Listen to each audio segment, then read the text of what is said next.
And now, News 2 Sports Overtime.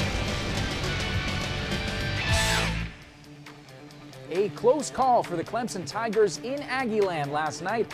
Dabo talks about the takeaways of a nail-biter. And the NFL, it is back. What did Deshaun Watson's return to the league look like? That and more is all coming up tonight on the OT. Good evening, everyone. I'm Brianne Welch. Welcome to News 2 Sports Overtime. We welcomed him to the team on Friday, but we're going to do it again. Logan Reaver, welcome to the team. Twice as nice. Thank you so much. That is right, Brianne. Beyond psyched to be here, and you are watching News 2 Sports Overtime. As always, this time of year, we're starting with the gridiron. This is the leadoff. And now, OT's the leadoff. Clemson playing at Texas A&M yesterday, a hard-fought game that came down to the wire. Once again, Kelly Bryant and Trevor Lawrence, they both saw some action. Bryant, the starter in the game, and he did what he needed to do right at the beginning. Let's get right to it. The first touchdown of the game, we got to talk about him. Kelly Bryant from the 1-yard line takes the snap, gives some shimmies, runs to the orange stick for the touchdown. That's nice. Then it is Trevor Lawrence. It's his time to shine. Checks in the game in the second. His first pass ends up like this. T. Higgins goes up to get it complete. Then Higgins going to claw and scratch for every yard to the house. That is a huge play. It did get tight in the fourth, under a minute to go. Aggies, Kendrick Rogers, just wait for it. A fantastic catch in the end zone after the tip, but they need the two to tie it. Kellen Mond, he's rolling around. It's not on this night, though. Tigers, they're able to hang on to win it 28-26. We are still talking, of course, about the quarterbacks. And Dabo, he liked what he saw from both, but he really liked what he saw from Trevor Lawrence. I mean, this kid's a true freshman. He walks right out there like it ain't nothing, and just, I don't even know how long that touchdown pass was, but he just laid it out there. That's what he coached to do. They gave us a one-on-one, put it up there. OT made a great play, and all right, strike up the band. Well, that was a series, so I think we ended up putting him back in there another series because it was like one play. So we wanted to get him some good experience, and it's the same thing, but he'll get so much better from that. Another close game just down the road right here at Johnson Haygood Stadium. Chattanooga came to town, the Citadel opening up their home schedule. Some fans were so excited they just couldn't keep their tongues in their mouths. Something not as exciting was the performance by one Bryce Nunnally, a.k.a. the Nun, and he truly was a horror movie for the Bulldog defense. 10 catches, 268 yards, 2 scores. But tied at 21 in the fourth, Chattanooga had a chance to walk it off courtesy of Victor Omano.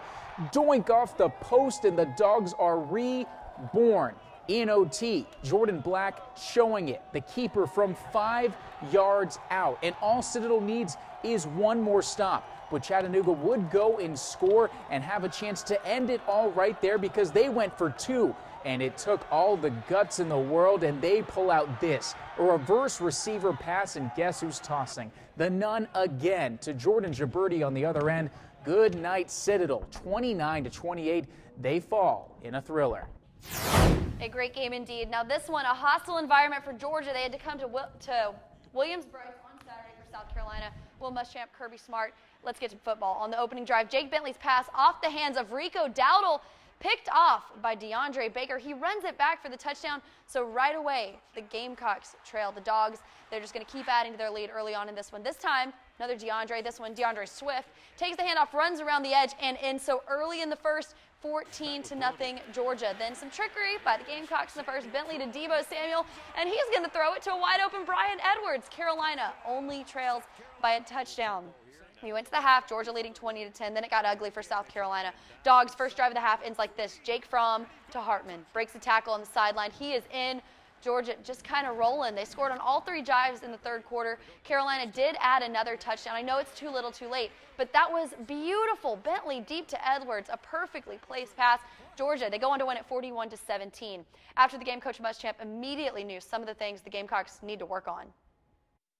Now we need to stay more balanced and be able to run the ball a little bit. And we felt good about 46 snaps in the first half. That's part of what we want. But we got to make first downs as you continue to move forward in the game. And we got whipped up front on defense and didn't tackle very well. I mean, at the end of the day, it was what it comes down to, leveraging the ball and tackling, and we didn't do it very well. We'll continue to work and improve on it. Okay, Gamecock fans, not the game you want to see from your team this coming week. Coach Muschamp has a little time to recover and get going the way he wants this team to go. Coming up this Saturday, South Carolina hosts Marshall, and then next week goes to Nashville to play Vandy. Both of those before a matchup with Kentucky. Well, speaking of Kentucky, here's how some other SEC East teams fared in Week 2. Kentucky took down Florida in the Swamp, 27-16. The Gators hadn't lost to the Wildcats in 31 years. In other news, Vandy beat Nevada 40-10 handily. Missouri beat Wyoming 40-13, and Tennessee, they got their first win against ETSU 59-3. The NFL is back, and you guessed it, we don't need coffee anymore. Speaking of being juiced up, NFL fans eager for the return of one Deshaun Watson, who played for the first time in 315 days this afternoon after recovering from his ACL injury. Deshaun strolling onto the field in Foxborough to take on the defending AFC champs, and on the very first snap, he is going to see not necessarily what he was fantasizing in the physical therapy room earlier this summer. Fumbled exchange between he and Lamar Miller. Another look, and the rust is a bit evident. The passing game needing some work as well. People forget that sometimes it takes longer to come back mentally more than it does physically with these ACL injuries. That is clear on that decision making. Not a great one from Deshaun, but there would be some glimpses of the talent he showed just a season ago in his rookie campaign. Stands in and fires a bullet to Bruce Ellington. Texans find themselves down 7. They would have time for a last-second drive, which they started from the 1-yard line. And would he have a miracle in him to write the ultimate comeback script? Yeah, not too many humans can toss it 70 yards. It falls short, as does his squad. 0-1 start to 2018.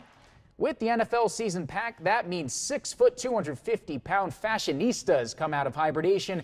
And of course, who else to turn to but Mr. GQ himself, Cam Newton. Now, we got the bathrobe on top like he's staying at a hotel, but the tracksuit underneath. He could take a nap, run some wind sprints. Options are open with this outfit. Brianne and I have some mixed feelings, you could say, on this one. I just think she's anti-comfort. I'm not anti-comfort. I just don't know about mixing the robe and the tracksuit. But then during warm-ups, he also had some mild trolling against the Cowboys. I do like this, the sheriff cleats. The original version even had spurs on the back of them. I like it. But that is enough fashion. Let's talk about the actual game against the Cowboys tonight. Like most games, a stormy day for football. First quarter, Cam Newton over the middle to a wide-open Greg Olsen. Now, when you first see this play doesn't look like much. They didn't get any points on that drive.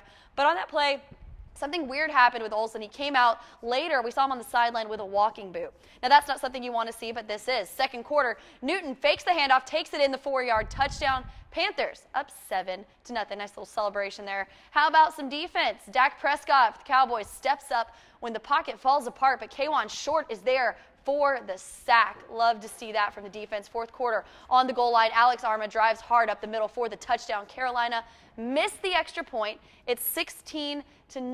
One more score in this game.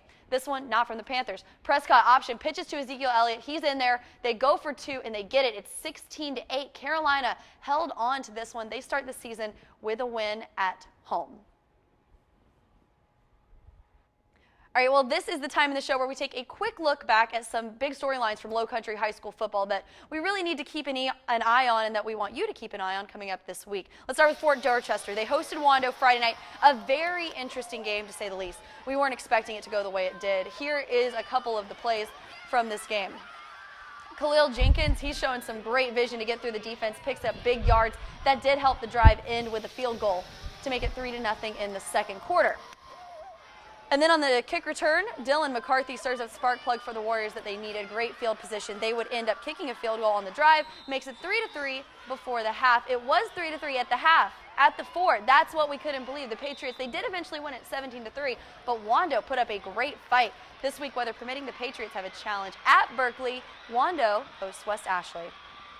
Another storyline we wanted to make sure you are aware of. Ashley Ridge had a tough loss to Cane Bay Friday night. Here's a quick look at what happened. The Swamp Foxes showing early they came to play. Check out this punt return by Jalen Perry. The Cobras needed to find their footing early, but eventually did. Some impressive runs of their own. Micah Stagger season opening, and when no one is around, that means something went right. First Cobra score on the night, but just like a Jay-Z and Kanye album collab, they didn't stop. Elijah Bay with the carry and rolls over his own guy and gets to to his feet into the end zone for another Cobra touchdown. That's your dagger. The Cobras win it 28-21. That's a confidence boost they needed.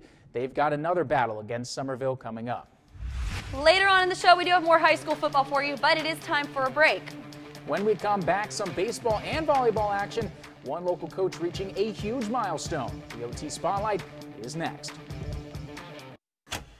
And now, the OT Spotlight.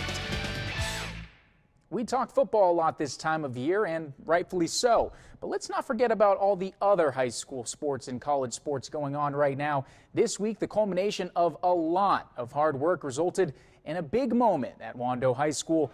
Head volleyball coach Alexis Glover and her Wander volleyball team beat West Ashley Wednesday night. What makes it different? This was Coach Glover's 1,000th career win. I don't care what your sport is, that's a lot of clocking in. It adds to an already impressive resume. Coach Glover is the winningest coach in the state and the first to 1,000 W's. Congratulations to Coach Glover. We love seeing that. Let's talk a little bit of baseball now. Minor league ball in the Low Country, it's over. The River Dogs played their final game of the 2018 season last Monday. So let's just recap how that final game went. Obviously, the Dogs opened in their season with a win. That is always the goal, but especially on the last game, you don't want to send it out with a loss. This game was scoreless until the third inning. Started with a hit, then a sac bunt, then Carlos Vidal lines through the 3-4 hole, and the right fielder, he's going to mishandle it from there. So 2 runs come to the plate. Dogs led 2-0. Later on in the frame, Oswaldo Cabrera knocks a grounder to second. It's a sac, and at the end of 3, Charleston led 3-0. The score didn't hold there for long. The Power put 4 on the board, but in the 5th, Charleston, they were not finishing with a loss. They scored 3 in the 8th. They won it 7-4. They finished the season 63-72. The Braves still 3.5 games up in the NL East coming into today's game against the D-backs, scoreless in the 6th, and that changed quicker than a Taco Bell order. Ronald Acuna Jr. slaps his 25th of the year and nearly shatters the camera in the process. Bottom frame now. Nick Ahmed is going to get to the plate, and he decides, well, we might as well just get back to where we started beforehand. He is going to lock this thing back up at 2. The second run coming around into Scalzo. And oh, so quickly how we forget about this one with a 4-3 lead in the 9th. Yeah, that's going to change in a big way. Disgusted with that bat. Check a second look at how long that's on his hands. Not too long. They go up now 6-4. But, oh, we weren't done. They get 6 runs in the inning. Johan Camargo capping the 6-run inning with a 9-5 win. And they groove it all the way over the D-backs. We had a great week of high school football in the Low Country Friday night. A lot of big wins, so it's time once again to take a look at our top 5 plays of the week. The Blitz on 2 top 5 plays of the week. Week 3 brought us a lot of high-scoring blowouts and some explosive plays. Number 5 this week, Philip Simmons at Bishop England. Eddie Marinaro shows his speed, beats the defense around the corner. That's going to give him a touchdown. Bishops won it 32-16. Number 4, Ben Lippen at First Baptist. Now, who do you think gets this play? Michael Dukes takes the handoff, runs to the sideline. Dukes with the juke. Finishes it off with a touchdown. Another blowout. Canes win it 45-7. Number 3, Somerville at Stratford. On the kickoff return, Derek Larry comes out of the scrum and breaks free. Sorry, guys, you're not going to catch him. The Green Wave, another team with a big win, 56-17. We've got another kickoff return coming up. Just wait for it. We're almost there. Number 2, Ashley Ridge at Cane Bay. This game was a battle. Micah Staggers finds a seam, drives right up the middle to get the Cobras on the board right away. Cane Bay, their first one of the season, 28-21. Just a great game. And our top play of the week, I told you, another kickoff return. Here it is. This was the opening kickoff. St. John's receiving from North Charleston. Luke Hill back to receive it, fields it cleanly, takes it back nearly 80 yards. Only 7 seconds ran off the clock, and the Islanders led 6-0. They went on to win it 45-14. Those are still more to come on the OT. We've got tabs on what the hometown heroes are doing. That's right, local athletes doing big things in the pros, baseball and basketball. That's all coming up next on the OT. And now, the OT's Carolina Connection. Big news this week. After kind of a rocky start to the minor league season, a 50-game suspension, former Wando and then Lexington High School baseball player Nick Schufo got called up to the show. The Tampa Bay Rays called up the 2013 first-round draft pick. He batted .262 with AAA Durham. And then on Friday night, Schufo up to bat against the Baltimore Orioles. Former Wando guy goes yard. Blasted a 3-run homer for the Rays on Friday night. That is his first big league homer and was his first at-bat of the night, so not too bad, I'd say. Speaking of yard work, in other news, Justin Smoke decided to do the same against the Indians. This one landed right next to Neil Armstrong, right up there on the moon. That's 2 weekends in a row we've gotten homers from Smoke. Jumping to college, well-known Sam Hartman is going to toss it up to the corner, and Bachman is going to make a catch you only see in video games. He's been working out the fingers. Later on, it is going to be Hartman again, who is just giving his receivers a chance to show out. What is with this team and the one-handers? But hey, he's the one tossing the rock, so he's able to bring it in, making the signal caller look dandy. Sam's going to get one of his own on this occasion. Quarterback Reed, he's going to keep it and fly up the middle for another Wake Forest touchdown. He finished the game 17 for 27 with 242 yards, 2 passing touchdowns. He carries 9 times for 64 yards and a touchdown in Wake's 51-20 win. Love seeing that from the former Oceanside guy. And then we've got another Gamecock, one we talk about all the time. Miss Asia Wilson, named the unanimous Rookie of the Year. She won Rookie of the Month for every month of the season. She led all rooks in points, rebounds, and blocks. Congratulations, Asia. An amazing start to her professional career. Stick around. When we come back, we've got the Gem of the Week and some more notes for your work week. That's all coming up next on the OT. How about our Gem of the Week? This one comes to us from Stramford, Texas. That's out near Abilene. And look at this Hail Mary, if you want to call it, from the 30-yard line. It is tossed to the back of the end zone. And you want to talk about some friendship and being in sync, tossing it back to his teammate. And that is your ball game. Some impressive stuff there from Texas showing out in a big way. And now, OT's The Talker. First of all, I loved that Gem of the Week from Abilene. I love it. All right, well, here are some things we think you should know before heading into the office later on today, because it is Monday morning. Clemson won a close battle against Jimbo Fisher at Kyle Field, as we know. They play Georgia Southern next. The Gamecocks lost to Georgia at Williams-Brice. Kentucky upset Florida for the first time in 31 years. The Panthers beat the Cowboys. And then this one you just saw here on NBC, Aaron Rodgers had to be carted off the field against the Bears, came back, led the pack to a huge comeback win. And then, of course, we can't forget the Braves. They are 4.5 games up in the NL East. 4.5 games, am I right? Oh, yes. Is it 4.5 I have a funny feeling the Packers talk is going to be most of that conversation. Oh, my gosh. We watched that together. That was amazing. Impressive. Amazing. All right, well, thank you for watching. That is all the time we have tonight. Thank you for watching News 2 Sports Overtime. We'll see you next week.